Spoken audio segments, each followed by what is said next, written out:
Chapitre 3 – L'expérience de la Commune de Paris 1871.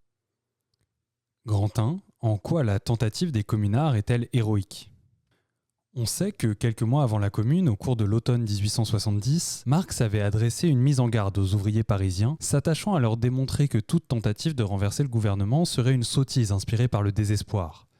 Mais lorsqu'en mars 1871, la bataille décisive fut imposée aux ouvriers et que ceux-ci, l'ayant acceptée, l'insurrection devint un fait. Marx, en dépit des conditions défavorables, salua avec le plus vif enthousiasme la révolution prolétarienne.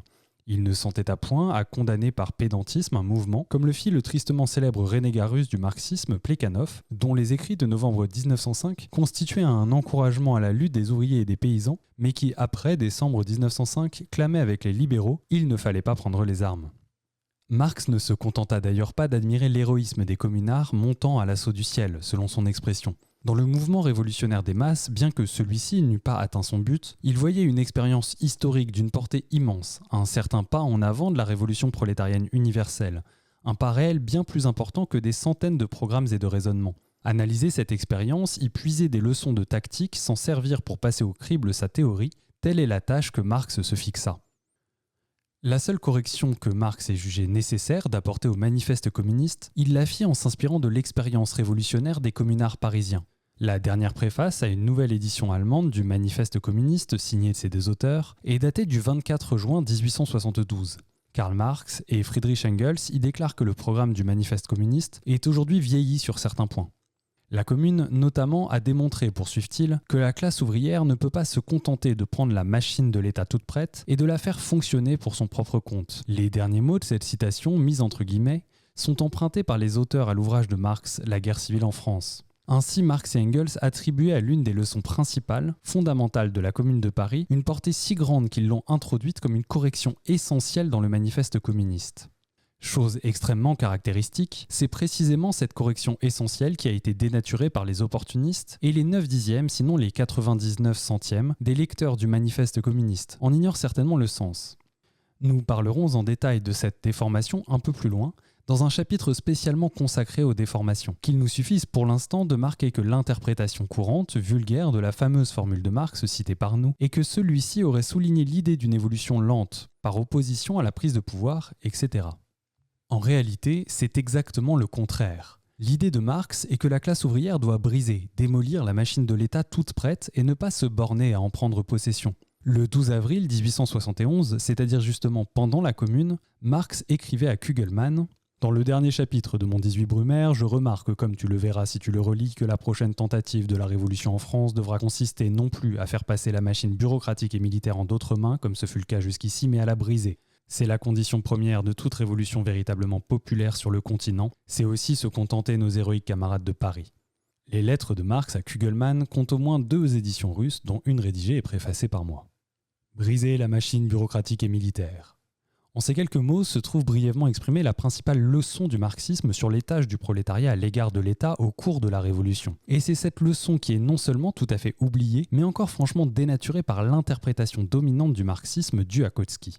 Quant au passage du 18 Brumaire auquel se réfère Marx, nous l'avons intégralement reproduit plus haut. 2 points surtout sont à souligner dans ce passage de Marx. En premier lieu, il limite sa conclusion au continent. Cela se concevait en 1871 quand l'Angleterre était encore un modèle du pays purement capitaliste, mais sans militarisme et dans une large mesure sans bureaucratie. Aussi Marx faisait-il une exception pour l'Angleterre où la révolution et même la révolution populaire paraissaient possibles et l'étaient en effet sans destruction préalable de la machine d'État toute prête. Aujourd'hui, en 1917, à l'époque de la première grande guerre impérialiste, cette restriction de Marx ne joue plus. L'Angleterre, comme l'Amérique, les plus grands et les derniers représentants de la liberté anglo-saxonne dans le monde entier, ont glissé entièrement dans le marais européen, fangeux et sanglant, des institutions militaires et bureaucratiques qui se subordonnent tout et écrasent tout de leur poids. Maintenant, en Angleterre comme en Amérique, la condition première de toute révolution populaire réelle, c'est la démolition, la destruction de la machine d'État toute prête. En second lieu, ce qui mérite une attention particulière, c'est cette remarque très profonde de Marx que la destruction de la machine bureaucratique et militaire de l'État est la condition première de toute révolution véritablement populaire. Cette notion de révolution populaire paraît surprenante dans la bouche de Marx. Et en Russie, les adeptes de Plekhanov ainsi que les mencheviks, ses disciples de Struve, qui désirent passer pour des marxistes, seraient bien capables de qualifier son expression de lapsus. Ils ont réduit le marxisme à une doctrine si platement libérale que, en dehors de l'antithèse, révolution bourgeoise et révolution prolétarienne, rien n'existe pour eux. Encore conçoivent-ils cette antithèse d'une manière on ne peut plus scolastique. Si l'on prend à titre d'exemple les révolutions du XXe siècle, force sera de reconnaître que, de toute évidence, les révolutions portugaises et turques sont bourgeoises. Mais ni l'une ni l'autre ne sont populaires, puisque la masse du peuple, son immense majorité, n'intervient d'une façon visible, active, autonome avec ses revendications économiques et politiques propres, ni dans l'une, ni dans l'autre de ces révolutions. Par contre, la révolution bourgeoise russe de 1905-1907, sans avoir remporté des succès aussi éclatants que ceux qui échurent de temps à autre aux révolutions portugaises et turques, a été sans contexte une révolution véritablement populaire. Car la masse du peuple, sa majorité, ses couches sociales inférieures les plus profondes, accablées par le joug et l'exploitation, se sont soulevées spontanément et ont laissé sur toute la marge de la révolution l'empreinte de leurs revendications, de leur tentative de construire à leur manière une société nouvelle à la place de l'ancienne en cours de destruction. En 1871, le prolétariat ne formait la majorité du peuple dans aucun pays du continent européen. La révolution ne pouvait être populaire et entraîner véritablement la majorité dans le mouvement qu'en englobant et le prolétariat et la paysannerie. Le peuple était justement formé de ces deux classes. Celles-ci sont unies par le fait que la machine bureaucratique et militaire de l'État les opprime, les écrase, les exploite. Briser cette machine, la démolir, tel est véritablement l'intérêt du peuple, de sa majorité, des ouvriers et de la majorité des paysans. Telle est la condition première de la libre alliance des paysans pauvres et des prolétaires, et sans cette alliance, pas de démocratie solide, pas de transformation socialiste possible. C'est vers cette alliance, on le sait, que la Commune de Paris se frayait la voie. Elle n'atteignait pas son but pour diverses raisons d'ordre intérieur et extérieur. Ainsi donc, en parlant d'une révolution véritablement populaire, et sans oublier le moins du monde les traits particuliers de la petite bourgeoisie, Marx tenait compte avec la plus grande rigueur des véritables rapports de classe dans la plupart des États continentaux d'Europe en 1871. D'autre part, il constatait que la démolition de la machine de l'État est dictée par les intérêts des ouvriers et des paysans, qu'elle les unit et leur assigne une tâche commune, la suppression de ce parasite et son remplacement par quelque chose de nouveau. Par quoi précisément ? Grand 2. Par quoi remplacer la machine d'État démolie ? À cette question, Marx ne donnait encore en 1847 dans le Manifeste communiste qu'une réponse tout à fait abstraite, ou plutôt une réponse indiquant les problèmes mais non les moyens de les résoudre. La remplacer par l'organisation du prolétariat en classe dominante, par la conquête de la démocratie, telle était la réponse du Manifeste communiste. Sans verser dans l'utopie, Marx attendait de l'expérience du mouvement de masse la réponse à la question de savoir quelle forme concrète prendrait cette organisation du prolétariat en tant que classe dominante. De quelle manière précise cette organisation se concilierait avec la plus entière, la plus conséquente conquête de la démocratie. Aussi limitée qu'ait été l'expérience de la Commune, Marx la soumet à une analyse des plus attentives dans sa guerre civile en France. Citons les principaux passages de cet écrit. Au XIXe siècle s'est développé, transmis par le Moyen-Âge, le pouvoir centralisé de l'État, avec ses organes présents partout, armée permanente, police, bureaucratie, clergé et magistrature. En raison du développement de l'antagonisme de classe entre le capital et le travail, le pouvoir d'État prenait de plus en plus le caractère d'un pouvoir public organisé aux fins de l'asservissement de la classe ouvrière, d'un appareil de domination de classe. Après chaque révolution qui marque un progrès de la lutte des classes, le caractère purement répressif du pouvoir d'État apparaît de façon de plus en plus ouverte. Après la révolution de 1848-1849, le pouvoir d'État devient l'engin de guerre nationale du capital contre le travail. Le Second Empire ne fait que le consolider. L'antithèse directe de l'Empire fut la Commune. La Commune fut la forme positive d'une république qui ne devait pas seulement abolir la forme monarchique de la domination de classe, mais la domination de classe elle-même. En quoi consistait précisément cette forme positive de république prolétarienne socialiste ? Quel était l'État qu'elle avait commencé à fonder ? Le premier décret de la Commune fut la suppression de l'armée permanente et son remplacement par le peuple en armes. Cette revendication figure maintenant au programme de tous les partis qui se réclament du socialisme. Mais ce que valent leurs programmes, c'est ce qu'illustre au mieux l'attitude de nos socialistes révolutionnaires et de nos mencheviks, qui, justement après la révolution du 27 février, ont en fait refusé de donner suite à cette revendication. La Commune fut composée de conseillers municipaux, élus au suffrage universel dans les divers arrondissements de la ville. Ils étaient responsables et révocables à tout moment. La majorité de ses membres étaient naturellement des ouvriers ou des représentants reconnus de la classe ouvrière.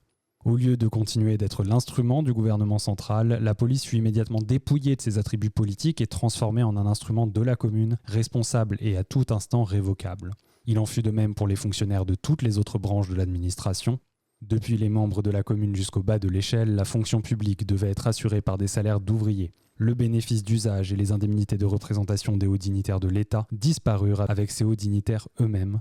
Une fois abolis, L'armée permanente et la police, instruments du pouvoir matériel de l'ancien gouvernement, la commune se donna pour tâche de briser l'outil spirituel de l'oppression, le pouvoir des prêtres. Les fonctionnaires de la justice furent dépouillés de leur feinte indépendance, ils devaient être électifs, responsables et révocables. Ainsi, la commune semblait avoir remplacé la machine d'État brisée en instituant une démocratie simplement plus complète. Suppression de l'armée permanente, électivité et révocabilité de tous les fonctionnaires sans exception. Or, en réalité, ce simplement représente une œuvre gigantesque. Le remplacement d'institutions par d'autres foncièrement différentes, c'est là justement un cas de transformation de la quantité en qualité. Réalisé de cette façon, aussi pleinement et aussi méthodiquement qu'il est possible de le concevoir. La démocratie de bourgeoise devient prolétarienne. D'État, elle se transforme en quelque chose qui n'est plus, à proprement parler, un État. Mater la bourgeoisie et briser sa résistance n'en reste pas moins une nécessité. Cette nécessité s'imposait particulièrement à la commune, et l'une des causes de sa défaite est qu'elle ne l'a pas fait avec assez de résolution. Mais ici, l'organisme de répression est la majorité de la population et non plus la minorité. Ainsi qu'avait toujours été le cas au temps de l'esclavage comme au temps du servage et de l'esclavage salarié. Or, du moment que c'est la majorité du peuple qui mate elle-même ses oppresseurs, il n'est plus besoin d'un pouvoir spécial de répression. C'est en ce sens que l'État commence à s'éteindre. Au lieu d'institutions spéciales d'une minorité privilégiée, la majorité elle-même peut s'acquitter directement de ses tâches, et plus les fonctions du pouvoir d'État sont exercées par l'ensemble du peuple, moins ce pouvoir devient nécessaire. À cet égard, une des mesures prises par la Commune et que Marx fait ressortir est particulièrement remarquable. Suppression de toutes les indemnités de représentation, de tous les privilèges pécuniaires attachés au corps des fonctionnaires, réduction des traitements de tous les fonctionnaires au niveau des salaires d'ouvriers.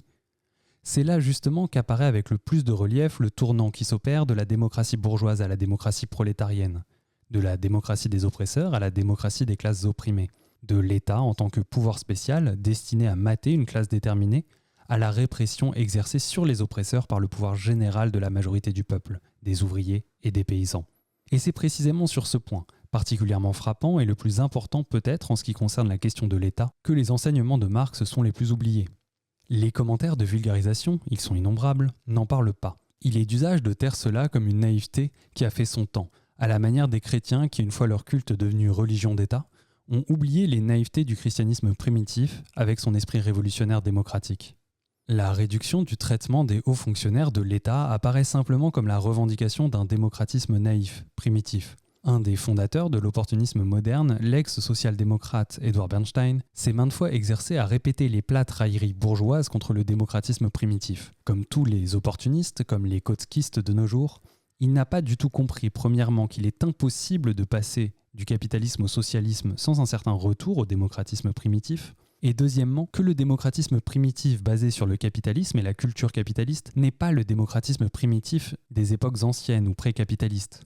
La culture capitaliste a créé la grande production, les fabriques, les chemins de fer, la poste, le téléphone, etc. Et sur cette base, l'immense majorité des fonctions du vieux pouvoir d'État se sont tellement simplifiées et peuvent être réduites à de si simples opérations d'enregistrement, d'inscription, de contrôle, qu'elles seront parfaitement à la portée de toute personne pourvue d'une instruction primaire, qu'elles pourront parfaitement être exercées moyennant un simple salaire d'ouvrier. Ainsi l'on peut, et l'on doit, enlever à ces fonctions tout caractère privilégié, hiérarchique. Électivité complète, révocabilité à tout moment de tous les fonctionnaires sans exception, réduction de leur traitement au niveau d'un normal salaire d'ouvrier, ces mesures démocratiques simples et allant de soi qui rendent parfaitement solidaires les intérêts des ouvriers et de la majorité des paysans, servent en même temps de passerelle conduisant du capitalisme au socialisme. Ces mesures concernent la réorganisation de l'État, la réorganisation purement politique de la société, mais elles ne prennent naturellement tout leur sens et toute leur valeur que rattachées à la réalisation ou à la préparation de l'expropriation des expropriateurs, c'est-à-dire avec la transformation de la propriété privée capitaliste des moyens de production en propriété sociale.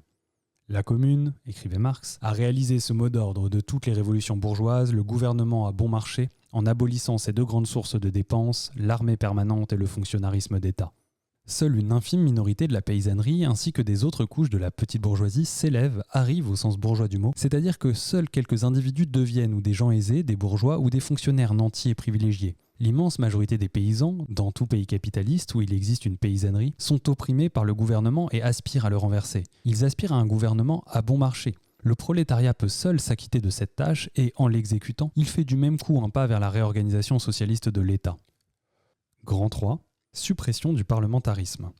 La Commune, écrivait Marx, devait être non pas un organisme parlementaire, mais un corps agissant, exécutif et législatif à la fois. Au lieu de décider une fois tous les 3 ou 6 ans quel membre de la classe dirigeante devait représenter, ou fouler aux pieds le peuple au Parlement, le suffrage universel devait servir au peuple constitué en commune, comme le suffrage individuel sert à tout autre employeur en quête d'ouvriers, de surveillants, de comptables pour ses entreprises.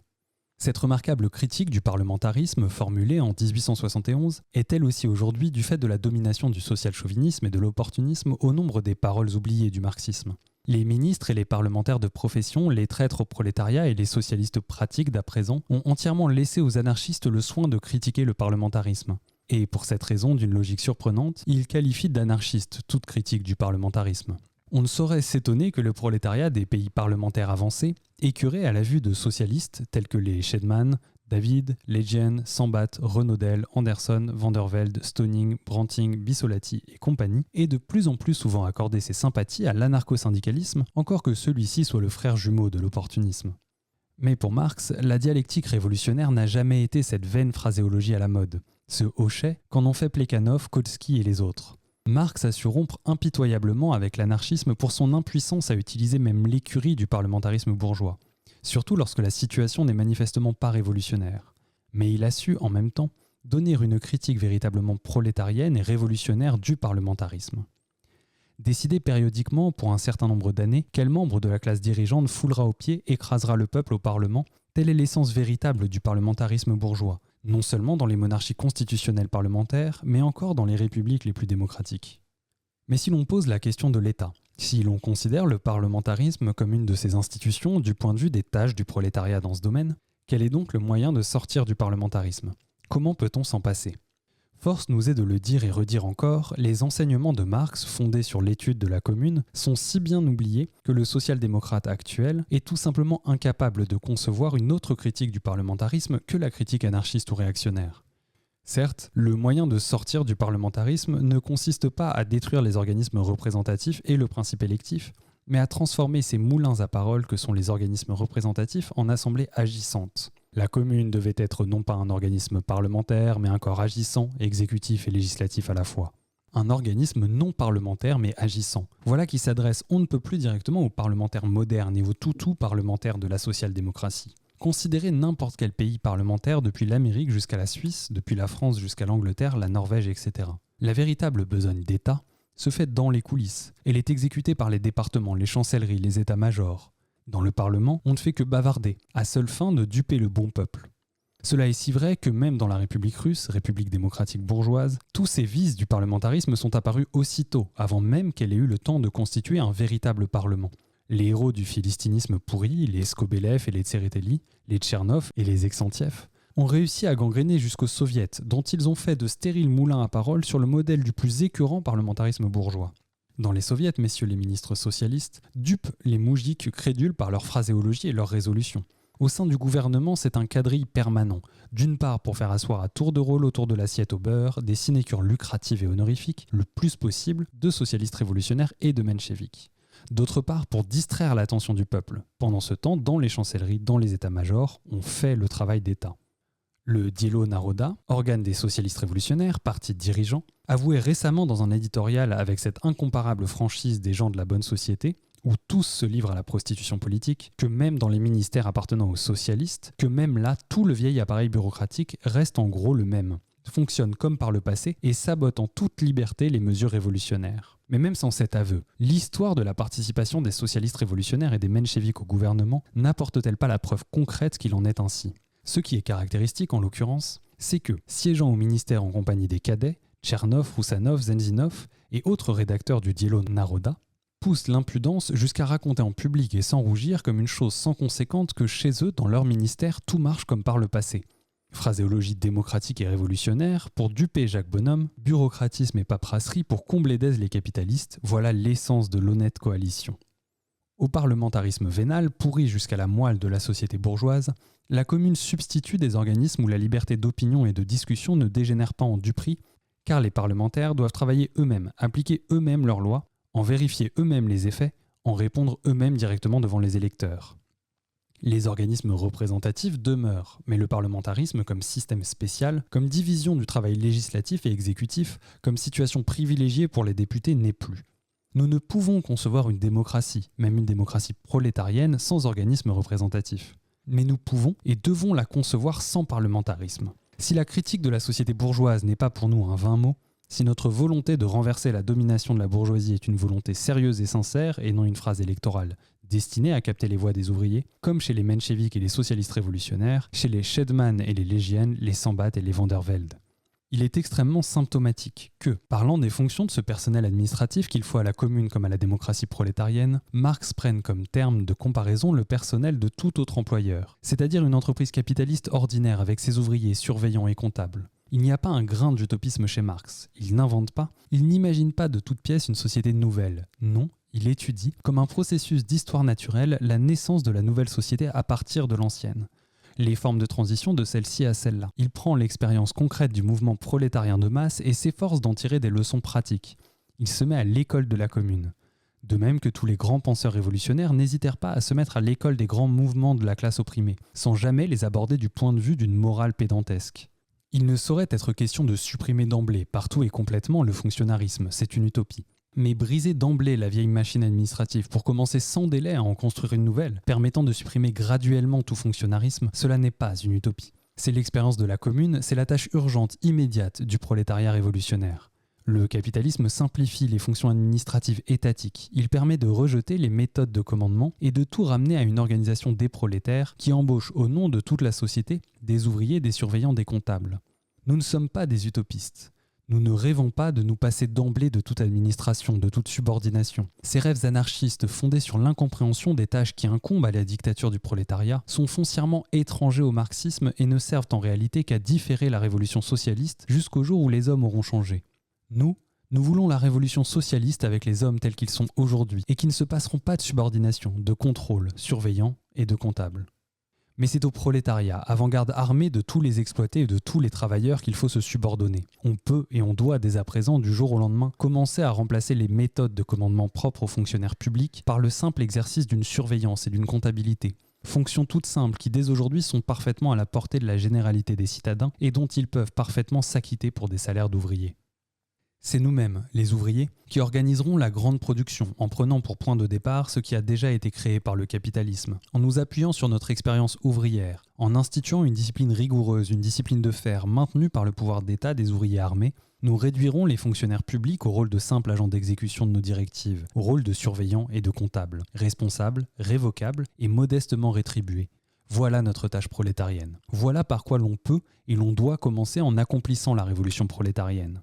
Ces premières mesures fondées sur la grande production conduisent d'elles-mêmes à l'extinction graduelle de tout fonctionnarisme, à l'établissement graduel d'un ordre sans guillemets et ne ressemblant point à l'esclavage salarié, où les fonctions de plus en plus simplifiées de surveillance et de comptabilité seront remplies par tout le monde à tour de rôle, pour ensuite devenir une habitude et disparaître enfin en tant que fonction spéciale d'une catégorie spéciale d'individus. Un spirituel social-démocrate allemand des années 1870 a dit de la Poste qu'elle était un modèle d'entreprise socialiste. Rien n'est plus juste. La Poste est actuellement une entreprise organisée sur le modèle du monopole capitaliste d'État. L'impérialisme transforme progressivement tous les trusts en organisations de ce type. Les simples travailleurs, accablés de besogne et affamés, y restent soumis à la même bureaucratie bourgeoise. Mais le mécanisme de gestion sociale y est déjà tout prêt. Une fois les capitalistes renversés, la résistance de ces exploiteurs matés par la main de fer des ouvriers en armes, la machine bureaucratique de l'État actuel brisée, nous avons devant nous un mécanisme admirablement outillé au point de vue technique, affranchi de parasitisme et que les ouvriers associés peuvent fort bien mettre en marche eux-mêmes en embauchant des techniciens, des surveillants, des comptables, en rétribuant leur travail à tous, de même que celui de tous les fonctionnaires publics par un salaire d'ouvrier. Telle est la tâche concrète, pratique, immédiatement réalisable à l'égard de tous les trusts, et qui affranchit les travailleurs de l'exploitation en tenant compte de l'expérience déjà commencée pratiquement par la commune. Toute l'économie nationale organisée comme la Poste, de façon que les techniciens, les surveillants, les comptables reçoivent, comme tous les fonctionnaires, un traitement n'excédant pas des salaires d'ouvriers, sous le contrôle et la direction du prolétariat armé. Tel est notre but immédiat. Voilà l'État dont nous avons besoin, et sa base économique. Voilà ce que donneront la suppression du parlementarisme et le maintien des organismes représentatifs. Voilà ce qui débarrassera les classes laborieuses de la corruption de ces organismes par la bourgeoisie. Grand 4. Organisation de l'unité de la nation. Dans une brève esquisse d'organisation nationale que la commune n'eut pas le temps de développer, il est dit expressément que la commune devait être la forme politique même des plus petits hameaux de la campagne. Ce sont les communes qui auraient également élu la délégation nationale de Paris. Les fonctions peu nombreuses mais importantes qui restaient encore à un gouvernement central ne devaient pas être supprimées, comme on l'a dit faussement de propos délibérés, mais devaient être confiées à des fonctionnaires communaux, autrement dit strictement responsables. L'unité de la nation ne devait pas être brisée, mais au contraire organisée par la constitution communale. Elle devait devenir une réalité grâce à la destruction du pouvoir d'État, qui prétendait être l'incarnation de cette unité, mais voulait être indépendant de la nation même et supérieur à elle, alors qu'il n'en était qu'une excroissance parasitaire. Tandis qu'il importait d'amputer les organes purement répressifs de l'ancien pouvoir gouvernemental, ses fonctions légitimes devaient être arrachées à une autorité qui prétendait se placer au-dessus de la société et rendue aux serviteurs responsables de la société. À quel point les opportunistes de la social-démocratie contemporaine n'ont pas compris, il serait peut-être plus juste de dire n'ont pas voulu comprendre ces considérations de Marx. C'est ce que montre on ne peut mieux le livre « Les prémices du socialisme et les tâches de la social-démocratie » par lequel le renégat Bernstein s'est acquis une célébrité à la manière d'Hérostrate. Précisément à propos du passage de Marx que nous venons de citer, Bernstein écrivait que ce programme, par son contenu politique, accuse dans tous ses traits essentiels une ressemblance frappante avec le fédéralisme de Proudhon. En dépit de toutes les divergences existantes par ailleurs entre Marx et le petit bourgeois Proudhon, leur façon de voir est sur ces points semblable au possible. Sans doute, continue Bernstein, l'importance des municipalités grandit, mais il me paraît douteux que la première tâche de la démocratie soit cette suppression de leur organisation qu'imagine Marx et Proudhon, formation d'une assemblée nationale de délégués, des assemblées provinciales ou départementales, lesquelles se composeraient à leur tour de délégués de communes, de sorte que toute la forme antérieure des représentations nationales disparaîtrait complètement. Voilà qui est tout simplement monstrueux. Confondre les vues de Marx sur la destruction du pouvoir d'État parasite avec le fédéralisme de Proudhon. Mais ce n'est pas un effet de hasard, car il ne vient même pas à l'idée de l'opportuniste que Marx, loin de traiter ici du fédéralisme par opposition au centralisme, parle de la démolition de la vieille machine d'État bourgeoise existant dans tous les pays bourgeois. Il ne vient à l'idée de l'opportuniste que ce qu'il voit autour de lui. Dans son milieu de philistinisme petit bourgeois et de stagnation réformiste, à savoir uniquement les municipalités. Quant à la révolution du prolétariat, l'opportuniste a désappris même d'y penser. Cela est ridicule, mais il est remarquable que sur ce point, on n'ait pas discuté avec Bernstein. Beaucoup l'ont réfuté, en particulier Plekhanov parmi les auteurs russes et Kautsky parmi les auteurs d'Europe occidentale. Cependant, ni l'un ni l'autre n'ont rien dit de cette déformation de Marx par Bernstein. L'opportuniste a si bien désappris à penser révolutionnairement et à réfléchir à la révolution qu'il voit du fédéralisme chez Marx ainsi confondu avec le fondateur de l'anarchisme Proudhon. Et Kautsky et Plekhanov, qui prétendent être des marxistes orthodoxes et vouloir défendre la doctrine du marxisme révolutionnaire, se taisent là-dessus. On découvre ici l'une des racines de cette extrême indigence de vue sur la différence entre le marxisme et l'anarchisme qui caractérise les kautskistes, aussi bien que les opportunistes et dont nous aurons encore à parler. Dans les considérations déjà citées de Marx sur l'expérience de la commune, il n'y a pas de trace de fédéralisme. Marx s'accorde avec Proudhon précisément sur un point que l'opportuniste Bernstein n'aperçoit pas. Marx est en désaccord avec Proudhon précisément là où Bernstein les voit s'accorder. Marx s'accorde avec Proudhon en ce sens que tous deux sont pour la démolition de la machine d'État actuelle. Cette similitude du marxisme avec l'anarchisme, avec Proudhon comme avec Bakounine, ni les opportunistes ni les kautskistes ne veulent l'apercevoir, car sur ce point, ils se sont éloignés du marxisme. Marx est en désaccord et avec Proudhon et avec Bakounine, précisément à propos du fédéralisme, sans parler de la dictature du prolétariat. Les principes du fédéralisme découlent des conceptions petites bourgeoises de l'anarchisme. Marx est centraliste, et dans les passages cités de lui, il n'existe pas la moindre dérogation au centralisme. Seuls des gens imbus d'une foi superstitieuse petite bourgeoise en l'État peuvent prendre la destruction de la machine bourgeoise pour la destruction du centralisme. Mais si le prolétariat et la paysannerie pauvre prennent en main le pouvoir d'État, s'organisent en toute liberté au sein des communes et unissent l'action de toutes les communes pour frapper le capital, écraser la résistance des capitalistes, remettre à toute la nation, à toute la société, la propriété privée des chemins de fer, des fabriques, de la terre, etc. Ne sera-ce pas là du centralisme ? Ne sera-ce pas là le centralisme démocratique le plus conséquent, et qui plus est, centralisme prolétarien ? Bernstein est tout simplement incapable de concevoir la possibilité d'un centralisme librement consenti, d'une libre union des communes en nations, d'une fusion volontaire des communes prolétariennes en vue de détruire la domination bourgeoise et la machine d'État bourgeoise. Comme tout philistin, Bernstein se représente le centralisme comme une chose qui ne peut être imposée et maintenue par la bureaucratie et le militarisme. Comme s'il avait prévu la possibilité d'une déformation de sa doctrine, Marx souligne à dessein que c'est commettre sciemment un faux que d'accuser la commune d'avoir voulu détruire l'unité de la nation et supprimer le pouvoir central. Marx emploie intentionnellement cette expression, organiser l'unité de la nation, pour opposer le centralisme prolétarien conscient, démocratique, au centralisme bourgeois, militaire, bureaucratique.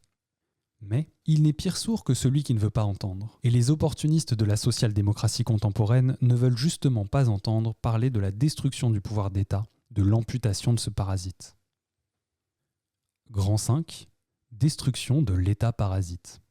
Nous avons déjà cité les passages correspondants de Marx sur ce point, nous allons les compléter. C'est en général le sort des formations historiques entièrement nouvelles, écrivait Marx, d'être prises à tort pour la réplique de formes plus anciennes et même éteintes de la vie sociale avec lesquelles elles peuvent offrir une certaine ressemblance. Ainsi, dans cette nouvelle commune qui brise le pouvoir d'État moderne, on a voulu voir un rappel à la vie des communes médiévales, une fédération de petits États, conforme aux rêves de Montesquieu et des Girondins, une forme excessive de la vieille lutte contre la surcentralisation.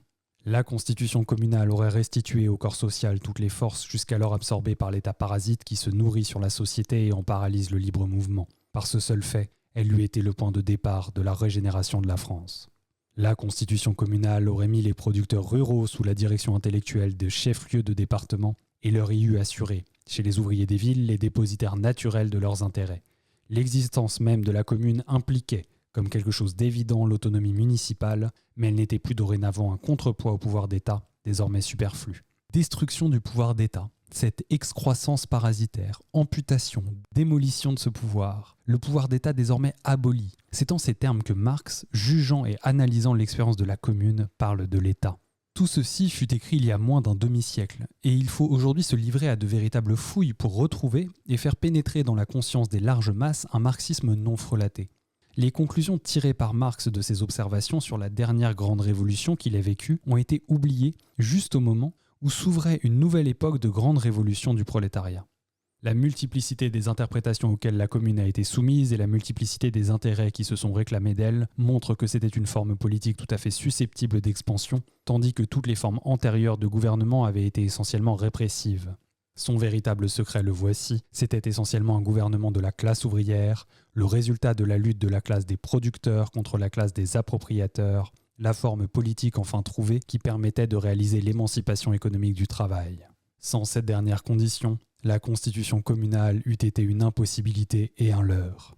Les utopistes se sont efforcés de découvrir les formes politiques sous lesquelles devait s'opérer la réorganisation socialiste de la société. Les anarchistes ont éludé en bloc la question des formes politiques. Les opportunistes de la social-démocratie contemporaine ont accepté les formes politiques bourgeoises de l'État démocratique parlementaire comme une limite que l'on ne saurait franchir. Et ils se sont fendus le front à se prosterner devant ce modèle en taxant d'anarchisme toute tentative de briser ces formes. De toute l'histoire du socialisme et de la lutte politique, Marx a déduit que l'État devra disparaître et que la forme transitoire de sa disparition sera le prolétariat organisé en classe dominante. Quant aux formes politiques de cet avenir, Marx n'a pas pris sur lui de les découvrir. Il s'est borné à observer exactement l'histoire de la France, à analyser et à tirer la conclusion à laquelle l'a conduit l'année 1851. Les choses s'orientent vers la destruction de la machine d'État bourgeoise.